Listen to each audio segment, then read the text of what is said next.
சேமிப்பு போக செலவு செய், செலவு போக சேமிக்காதே அப்படின்னு ஒரு வார்த்தை சொல்லுவாங்க தெரியுமா?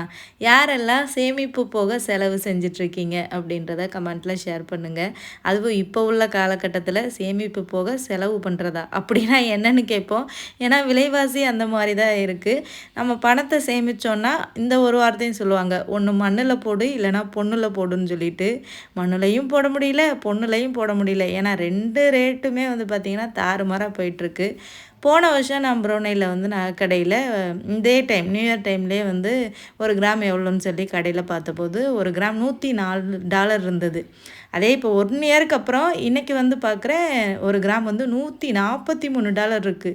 $40 வந்து கூடியிருக்குங்க. எந்த அளவுக்கு தங்கம் வந்து விலை கூடியிருக்கு பாருங்க. ஸோ முடிஞ்ச அளவுக்கு சம்பாதிக்கிறதுல கொஞ்சமாவது சேமிப்போம். சேமித்த காசை ஃப்யூச்சருக்கு எதுலயாவது இன்வெஸ்ட் பண்ணுவோம். எல்லாரும் பண்ணுவோங்க.